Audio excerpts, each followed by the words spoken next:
Today I'm going to talk about spanners. Spanners are basically a way to sparsify a given graph G and generate a graph H that has fewer edges, but approximately preserves all the distances in G. So specifically, we'll be talking about multiplicative spanners where all the distances are preserved up to a factor of alpha. This factor alpha is what is referred to as the stretch of the spanner. One way to ensure that this inequality is satisfied for every deleted edge in H is to ensure that for every deleted edge, let's say that UV is an edge that is being deleted, we have some sort of auxiliary path between U and V that makes up for the fact that UV was deleted. So specifically, the weight of this path should be at most alpha times the weight of the original edge. So that's what a spanner is. Now we go to some existential results. We know that given an integer k, we can always create a spanner with stretch 2k minus 1 that contains n to the 1 plus 1 over k edges. So for example, if k is equal to 1, k is equal to 2, we get alpha is equals 3. So we get a spanner of stretch 3 with n to the 3 halves edges. This means that any graph can be sparsified down to n to the 3 halves edges while preserving distance up to a factor of 3. Conversely, there exists graphs into the 3 halves edges which cannot be sparsified any further because they don't contain any 4 cycles. So if you don't contain any 4 cycles, there's no edge that you can delete, because if there's a 5 cycle, for example, deleting an edge makes it stretch by a factor of 4. We can do this for any value of k up to log n. So at log n, the number of edges becomes O of n, and we can't really sparsify it any further. So now I'll present a simple greedy algorithm to construct a spanner of stretch 2k minus 1. It's pretty much the obvious thing you would think of. You start by sorting all the weights in increasing order. For the rest of this talk, we won't really talk about weights, but this is sort of where it comes in. So you sort them in increasing order. You start with an empty graph H, and one by one, you check for every edge in increasing order of weight, you check the following condition. So basically, if you are currently considering an edge UI VI, you are just checking whether there already exists a path which makes adding the edge redundant or not. So if adding the edge is redundant, then you don't add it, and if it is necessary because the existing path is too long, then you add the edge. So this is the greedy sequential algorithm. For the rest of this talk, I'll actually focus on the parallel algorithm for this problem. Specifically, I'll be talking about an algorithm of Biswas and Sen. So this is a classic algorithm from 2007. They provide a parallel algorithm with depth of k. So essentially, the depth is equal to the stretch of the spanner. And the algorithm essentially starts with assigning each vertex to be a cluster, and then these clusters both grow and die off. So there's two things that can happen. Specifically, we proceed for k minus 1 iterations, and in each iteration, some of the existing clusters are subsampled. So let's say we start with these green clusters. Not all of them will proceed to the next round.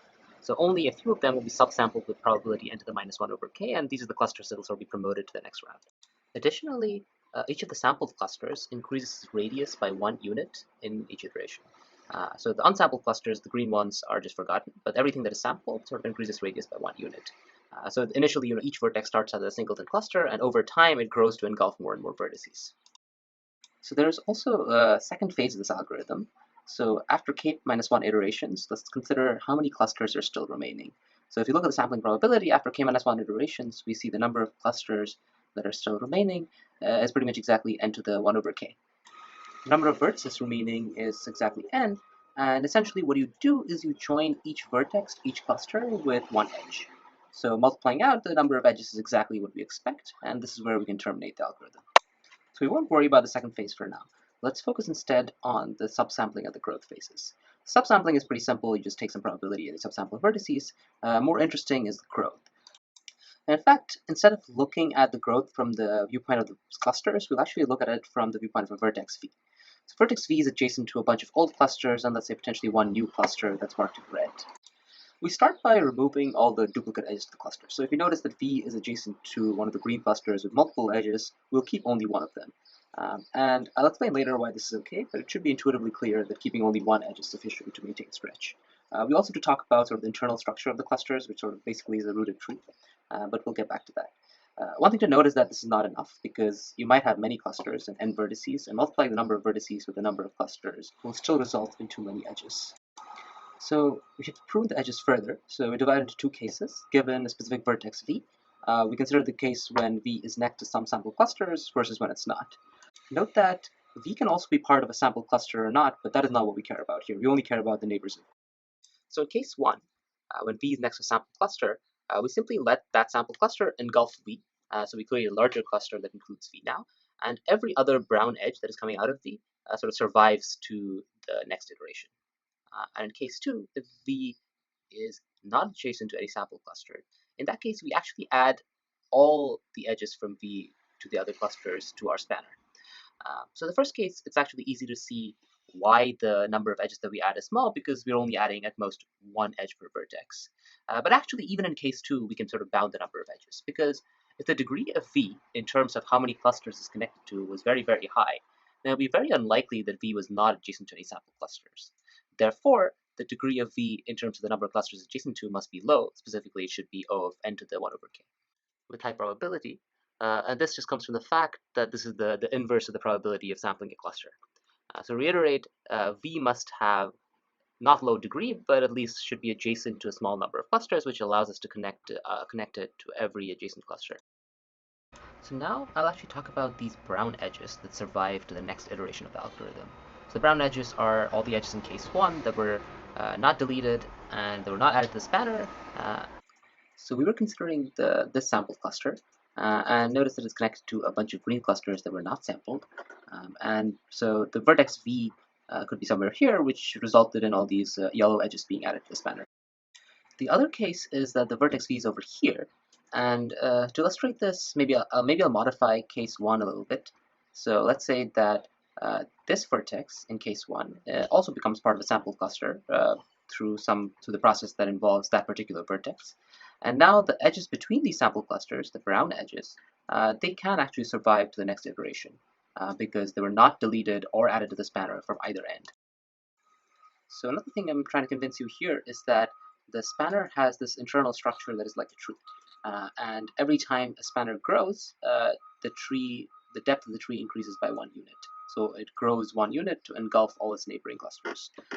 Meanwhile, some clusters can stop being clusters, so because they were no longer sampled.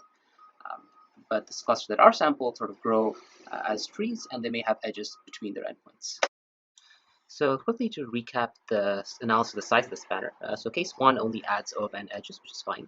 And then case 2 adds a number of edges that is the number of vertices multiplied by n to the 1 over k, which is sort of the expected degree. And over the k iterations, we add the k times n to the minus 1 over k edges. There are ways to get rid of this factor of k, but we won't bother with that. So one question is, why do we do this process for k iterations? One reason I mentioned earlier is because after k minus 1 iterations, the number of remaining clusters is exactly what we need to finally connect every remaining vertex to every remaining cluster. So that's one of the reasons that we run for k minus 1 iterations. The other reason is because of the deleted edges, or what we do with them. So we've already considered one kind of edge deletion, where a vertex V is connected to the same green cluster with multiple edges, so 4 in this case, and we keep only one of those edges. And the reason it's okay to do that is we consider one of these deleted edges coming from V. We can replace that deleted edge with a path that includes some edges that are within the cluster, and finally also using the one edge that we did not delete between V and the green cluster. And this results in a stretch of 2 times the radius plus 1, where the radius refers to the radius of the green cluster. There's also another kind of edge deletion that deals with edges between vertices that are within the same sample clusters, the same red clusters. If you have an edge going between 2 nodes, you can safely delete that node and replace it by a similar path that is going through the cluster edges. In general, we basically say that for every deleted edge, we have this replacement path, and we can compose all of these edges together to obtain the same result for any given path in the graph. So now we'll move on to talking about our new results in comparison to Biswas-Sen. Biswas-Sen takes O of k parallel depth because every iteration depends on the previous one. On the other hand, we get sort of worse stretch bounds, but our parallel runtimes are much faster. So this is our general result, but it's a little hard to parse. So instead, let's compare it to Biswas-Sen, which is up here. So we can get O of k stretch using k to the 1/3, or really k to the 1 over any constant number of rounds. We can also get k to the 1 plus little o of 1 stretch using polylogarithmically many rounds. And finally, we can get, if you want to restrict ourselves to only log k rounds, then we can get a stretch of k to the log 3. Recall here that k is less than log n, so this is log n rounds or lower. And this is the result we'll essentially be focusing on for the rest of the talk. In general, our bounds are parameterized by this quantity t, so we can get a whole spectrum of algorithms that achieve different trade-offs between the number of rounds and the obtained stretch of the spanner. But basically, so remember that this was the algorithm. I left out the last step. But our goal is to basically speed up the second step, right? So this is where all the magic is happening. And the way we're going to do that is by sort of like doing two things. I would say one is more aggressive sampling, which means, oops, I'm failing at this. Okay. So more aggressive sampling just means that, so this is sort of like speeding up this step. More aggressive sampling means that you want p to decrease. So let's say that the value of p should go down. So you're reducing the number of clusters faster than you were in Biswas ascent. And as a consequence, we would expect the radius to increase faster, because if it didn't, then we are doing fewer rounds and then we end up with a better stretch and we've broken bounds. So the radius should somehow increase. I haven't really explained why yet, but this is sort of the intuitive picture of what I'm about to do. So clusters are subsamples faster, which means that you reach the end faster. So instead of using k iterations, you can do like log k or something. Cool. So let's take a look back at case 2. So this was case 2, if you remember. This is where all the edges were getting added, right? So in case 2, where did the degree come from? So the degree was essentially just 1 over p, right? That's where the degree came from. And why was it 1 over p? It was because like otherwise there would be some red element among these, and that's not what we have. So this is 1 over p, and then this is the number of vertices divided by p. Okay?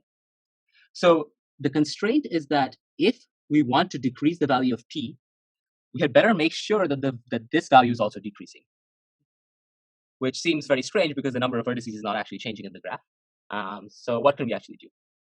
So the question becomes then, how do you reduce this value, the number of vertices in consideration? And the key sort of like reason we can do this is sort of this insight that the edges that survive, the brown edges, like the edges that will be processed in the next iteration, that we don't care about any, like the orange edges have already been added to the spanner, and some of the edges have already been deleted.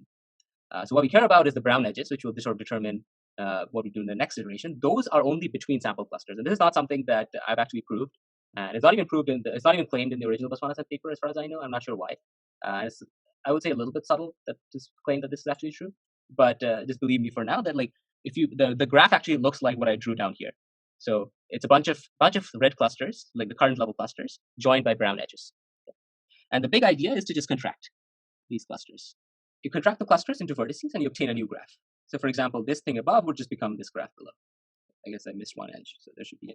Another thing to quickly mention is that so in this step, we're actually deleting a bunch of edges, and that is okay because, for example, let's say this is the only edge that we are keeping between these two clusters, which means that we are deleting some gray edge like this. But as before, the gray edge can be replaced by a path of length at most 4r plus 1, where r is the radius of the clusters. As before, I'm still talking about unweighted graphs, but all of this extends to weighted graphs as well. It just needs some more details. So we're allowed to delete these edges, and we can contract to create this graph. So basically, that is essentially the idea. What we do is, so now let's look back at the algorithm again.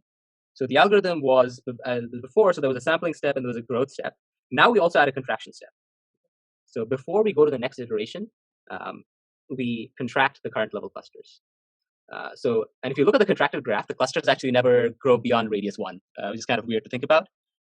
But let's just go through a little bit of the math, and it'll be clear why this is actually better and what this actually gives us. Okay. So let us see how these 4 quantities evolve. So the first quantity is just a ratio that we need to maintain. So the first quantity, the v over p, is the ratio we want to maintain to be n to the 1 plus 1 over k. The second quantity is the number of vertices. The third one is the probability that we'll choose, and this is the thing that we can actually affect. And the radius will be a consequence of the above. Okay. So basically, we start with n. The first step we do is just like Biswas n. You take you do n to the power minus 1 over k, which is fine because v over p is exactly n to the 1 plus 1 over k.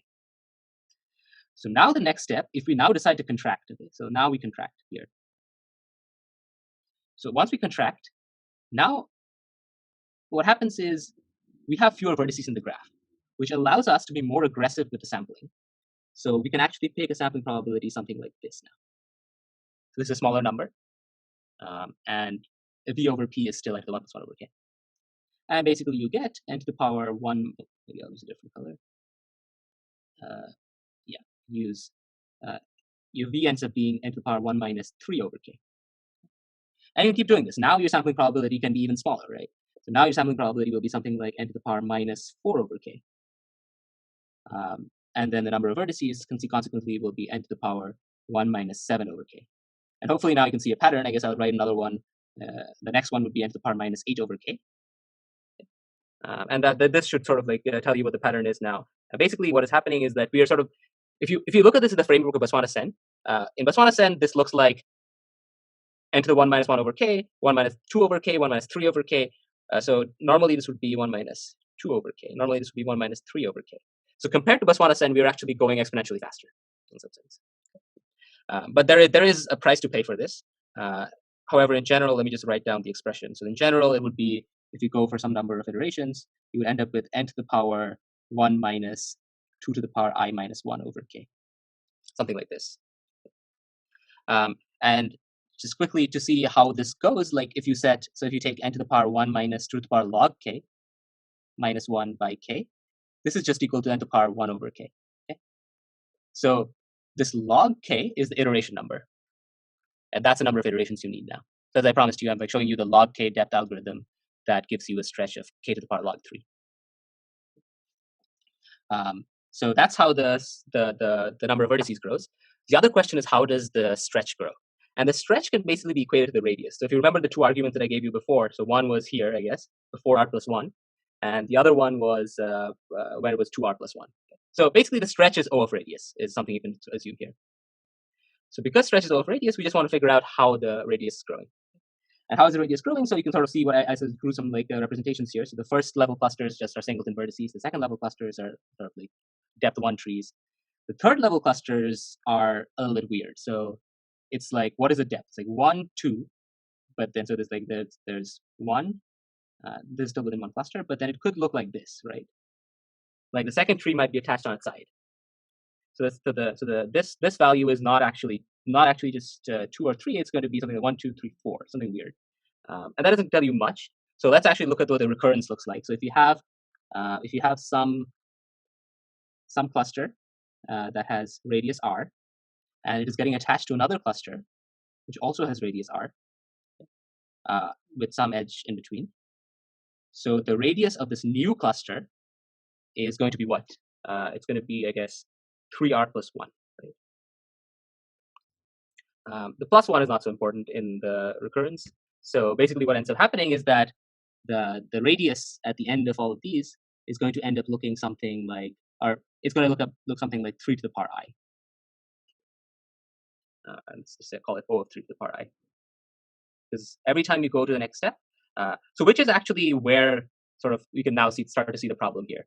So the exponent here, so the exponent in n to the power 1 minus this is growing as the power of 2, whereas the radius is growing as the power of 3, right? So we want this 2 to the power I term to be equal to k at the end, roughly, whereas we want this radius to also be equal to k, but that is not going to happen anymore. So when the 2 to the power I term becomes equal to 2, so when it's like 2 to the power log k, this becomes 3 to the power log k, which is equal to k to the power log 3. So that's sort of why. So like basically, this is the thing that like basically by contracting the clusters, you're sort of deleting all the information that you've had about this part. And because you don't know what's going on in there, you can sort of just assume the worst case, which is that the extra radius that you're getting is actually just the diameter. So it's twice what you would want it to be. So that's not great because you're losing a lot in the stretch. So what the thing that we do, and I guess I'm pretty much out of time, but I'll briefly describe what the idea is that extends into all these other regimes and actually gives us a family of algorithms parameterized by T. So you see how they have these like growth and sampling steps. So basically, we don't need to need to do the contraction every time, because right now what we're doing is we're sort of growing by one step and then immediately contracting, and then growing by another step and immediately contracting, and just doing this. Instead of that, we can do something like this. And the contraction step only happens once in a while. So now we have a bunch of iterations in which you do contraction and sampling and growth, but we also have these things that call epochs. So let's hit it. So, or I which is 1, something called L. And then the bottom one is different now. So the bottom one becomes something like J is equal to 1 to T. So T is actually the number of steps that you go without doing any contraction. Hopefully that makes sense. So basically you do T rounds of Biswas like stuff. So you do like T iterations of Biswas. So actually we call these to be epochs, the outer ones, and the inside ones to be iterations. So you do like T iterations and then you contract. And when you do that, you sort of get the trade-off that I mentioned earlier. So you can, for example, get instead of k to the log 3, you can get k to the power 1 plus the low of 1. And you can do that with sort of a polylog depth, polylog in k depth.